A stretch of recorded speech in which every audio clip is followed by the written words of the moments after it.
In today's video, I'm going to teach you how to register Fidelity online banking. By the end, you'll have your online access set up so you can sign in confidently and manage your accounts anytime. Start by heading to Fidelity's official registration page in your browser, www.fidelity.com/openaccount overview open. Type it directly into the address bar to avoid search results that might lead elsewhere.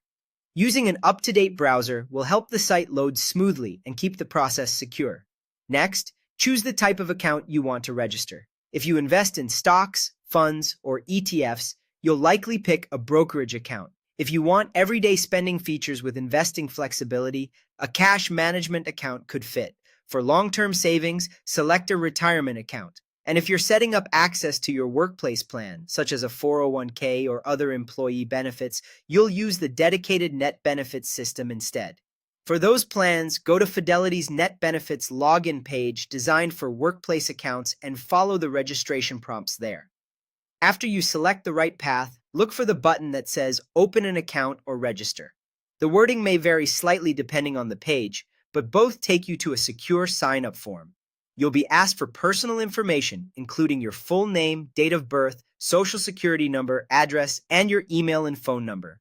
This information helps Fidelity verify your identity and link your online profile to the correct accounts. Make sure every detail matches what's on your official records to prevent delays.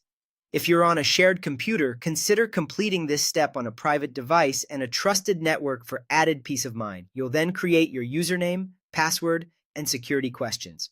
Choose a unique username and make your password strong by mixing letters, numbers, and symbols. Pick security questions with answers you'll remember but others won't easily guess.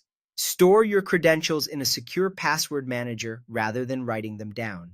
If prompted, complete identity verification.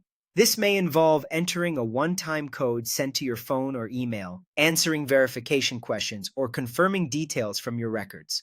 Keep your phone nearby and never share verification codes with anyone. Once registration is complete, log in using your new credentials. You should now see your account dashboard where you can review balances, check recent activity, and update preferences. That's it. Your Fidelity Online access is ready to go.